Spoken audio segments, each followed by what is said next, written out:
नमस्कार दोस्तों, आप देख रहे हैं KC24 न्यूज़। आज हम उपस्थित हैं बस्ती में, जहां पर जय सुहलदेव पार्टी के भारतीय समाज पार्टी के संरक्षक ओम प्रकाश राजभर आज आ रहे हैं। आइए डालते हैं इस खबर पर नज़र। अगर इस चैनल पर नए हैं तो सब्सक्राइब, लाइक, शेयर, कमेंट जरूर करें। को लेकर आगाज हो गया और आप इसकी तैयारी भी शुरू कर दी है। 1-to-1 कार्यकर्ताओं से बात भी कर रहे हैं। क्या निर्देश दे रहे हैं, क्या तैयारी है? देखिए, फौज को हमेशा लड़ाई में तैयार रखना चाहिए। उस काम में हम लोग लगे रहते हैं। हम लोग आगामी पंचायत चुनाव और 2027 विधानसभा के चुनाव को मद्देनज़र समय समय पर कार्यक्रम करते रहते हैं। जैसा कि आज 10 जून को राजभर महाराजा सुहेलदेव जी का विजय दिवस है और हम लोग इस बार बहराइच में विजय दिवस मनाने जा रहे हैं और उस विजय दिवस के हमारे मुख्य अतिथि सूबे के मुख्यमंत्री माननीय योगी आदित्यनाथ जी होंगे और न भूतो न भविष्यो ऐसा कार्यक्रम होगा कि न कोई किया है न कोई कर पाएगा। इस तरह की तैयारी में हम लोग आपके सामने अभी 5 मंडलों के लोगों को इधर पदाधिकारियों को सिर्फ बुलाया गया था जो आपके सामने लोग रहे हैं। क्या सहयोगी दल बीजेपी जो जिससे आपका अलायंस है, क्या कोई बातचीत हुई है सीट को लेकर? कितने सीट पे आप यूपी में चुनाव लड़ेंगे? नहीं, ऐसी अभी कोई बात नहीं है। बिहार में भी चुनाव होने जा रहा है? बिहार चुनाव होने जा रहा है। बिहार में मैं माननीय गृह मंत्री जी से जाके मिला था। उन्होंने कहा कि ये जो पहलगांव की घटना शांत हो जाती है, उसके बाद हम लोग बैठते हैं, बैठ करके तय कर लिया जाएगा। हम सब लोग मिलकर चुनाव लड़ेंगे बिहार का। आपकी क्या तैयारी है? क्या हर विधानसभा में अपने कैंडिडेट उतारेंगे या फिर? नहीं, देखिए, जब गठबंधन से चुनाव लड़ना तो जो सीटें हमको मिलेगी, हमने वहाँ 29 सीट ग्रास रूट पर संगठन तैयार किया है। 29 सीटों पर वैसे हम 156 विधानसभाओं में कार्यक्रम कर चुके और संगठन का काम चल रहा है, लेकिन 29 सीटों पर चुनाव लड़ने के लिए मन बनाए, उस पर काम ग्रास रूट पर किए हैं। 19 सीटों में से जो भी सीट मिलेगी हम लोगों को उसमें से लड़ा जाएगा। जातीय जनगणना शुरू होने जा रही थी, क्या इसका भी असर होगा आने वाले चुनाव में? निश्चित होगा। जो लंबे समय से आज़ादी के पहले और कांग्रेस की सरकार आज़ादी मिलने के बाद तमाम पार्टियों की सरकार बनी, किसी ने जातिवार जनगणना नहीं कराई। पहली बार यही लोग कहते थे कि भाजपा जातिवार जनगणना नहीं कराना चाहती है और भारतीय जनता पार्टी के नेतृत्व में मैं बार बार कहता था कि जातिवार जनगणना होगी, मोदी जी के नेतृत्व में होगी। एक दिन में नहीं होगी, लेकिन एक दिन जरूर होगी, जिसका ऐलान कैबिनेट से हो गया।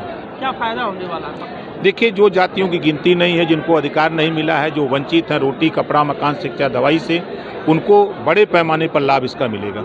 सेना के पराक्रम पर सवाल तो अभी तक विपक्ष खड़ा कर रहा था, लेकिन अब आपके ही सांसद हरियाणा के रामचंद्र उनका नाम है, वो देखिए, सवाल खड़ा कर रहे हैं और कह रहे हैं कि वीरांगना का परिचय नहीं दिया, जो पीड़ित महिलाएं हैं जिनके पतियों को वहाँ पर मार दिया गया। देखिए, वो उनका मत है।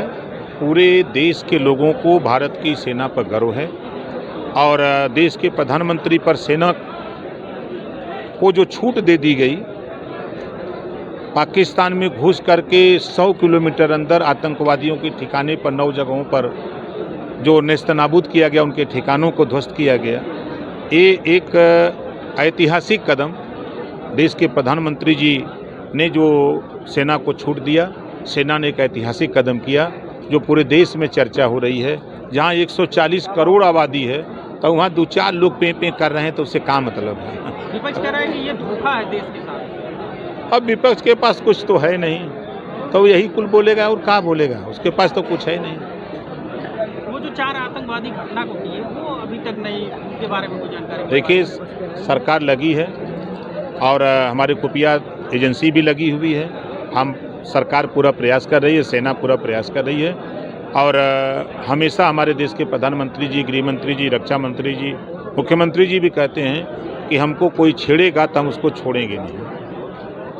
स्वामी प्रसाद मौर्य का एक बयान अभी 2 दिन पहले आया था, आप सुने भी होंगे, देखे भी होंगे, जानकारी भी होंगे। क्या कहेंगे? जो वो कह रहे हैं कि जो अपने पत्नी के सिंदूर का मान नहीं रख पाया, वो देश की महिलाओं बहनों का सिंदूर का मान क्या रखें? देखिए, 5 साल तो बहुत अच्छा थे मोदी जी, जब मलाई खा रहे थे।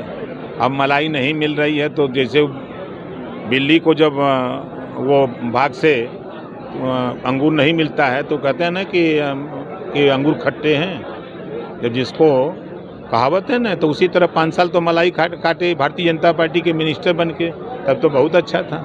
अब आज सब बहुत खराब है, कल फिर आ जाएंगे तो फिर सब सही हो जाएगा। तो क्या चर्चा में रहने के लिए इस तरह के बयान दे रहे हैं? और क्या, नेता लोग अपने चर्चा में बने रहने के लिए इस तरह के बयानबाजी करते रहते हैं। योगी सरकार में ब्यूरोक्रेसी बेलगाम है, भ्रष्टाचार चरम पे है। इसका एक उदाहरण आपके बगल में विधायक जी बैठे हैं, अभी 3-4 दिन पहले ये गए थे, एक सड़क को अपने पैर से उखाड़ के दिखा दिया उन्होंने। करोड़ों की सड़क है वो। देखिए, जहाँ भी इस तरह की बातें मिलती हैं तुरंत जांच होती है, संबंधित अधिकारियों के खिलाफ त्वरित कार्रवाई होती है, उस पर कार्रवाई त्वरित होगी, देखिएगा। जी। हाँ, तो विधायक अगर इस तरीके से जाके अगर भ्रष्टाचार को उजागर कर रहे हैं तो क्या मान रहे हैं भ्रष्टाचार है? देखिए, अब सरकार तो नहीं चाह रही कि भ्रष्टाचार हो। सरकार की मंशा है कि विकास हो, काम जो मानक है उस हिसाब से हो। अगर कोई ठेकेदार गलती कर रहा है, कोई अधिकारी कर रहा है, तो उसकी जानकारी जब हो रही है तो विधायक की जिम्मेदारी है, क्षेत्र के जनप्रतिनिधियों की जिम्मेदारी है कि उसकी सूचना संबंधित को मिले और उस पर त्वरित कार्रवाई हम लोग करने के लिए तैयार हैं। उत्तर प्रदेश के 500 से अधिक मदरसों की जांच NHRC ने EOW को दी है, सतर्कता विभाग को। तो क्या इन मदरसों में अभी भी अवैध काम हो रहे हैं, आपको लगता है? देखिए, कुछ ऐसे मदरसे हैं जो अवैध बने हैं। मदरसे खुलते हैं शिक्षा के लिए, शिक्षा देने के लिए। अब मदरसे खोल करके अगर आप आवासीय बना ले रहे हैं तो जब शिकायत आती है तो उसकी जांच होती है, जांच में जो दोषी पाया जाता है उसके खिलाफ कार्रवाई होती है। टेरर फंडिंग की बात हो, चाहे सरकारी ज़मीनों पे बनाने की बात हो, या जो शिक्षकों की भर्ती हुई है, ऐसा भी NHRC की रिपोर्ट में आया है कि 308 ऐसे शिक्षक हैं जिनकी कोविड काल में नियुक्ति कर दी गई है और वो प्रबंधकों के रिश्तेदार हैं या फिर उनके जानने वाले हैं, उनको नियुक्त कर दिया गया, वो अवैध नियुक्त है। इसी नाते रोक लगा दी गई, मदरसों पर नियुक्ति पर रोक लगा दी गई है और जांच हो रही है। जो फर्जी तरीके से भर्ती पाए गए हैं उनको निकाल बाहर किया जाएगा। बस्ती में भी एक कप्तानगंज में एक ऐसा ही मदरसा है, आपको शिकायत दी? अगर वो मदरसे की शिकायत मिली तो उसकी जांच निश्चित कराएंगे। अगर वो गलत किए हैं तो उनको उसकी सजा मिलेगी। प्रबंधक ने अपने 5 दामादों की नियुक्ति कर दी है, क्या ये इसी नाते मदरसे की जांच हो रही है ना, इसी तरह की शिकायतें आती हैं तो इसी नाते जांच हो रही है। सर, मैं जानना चाहता हूँ जीरो पॉवर्टी के बारे में। पहले बहुत चर्चा हो रही थी, जीरो पॉवर्टी बहुत आगे, गरीबों का बहुत विश्वास है कि हम लोग का घर द्वार बन जाएगा, लेकिन अब कोई कुछ पता नहीं चला। लोग कह रहे हैं कि कोई मतलब नहीं निकल रहा है। सरकार ने फंड अलॉट कर दिया, अप्रैल से काम चालू हो गया। 1 साल तुरंत तो रिजल्ट आएगा नहीं, 1 साल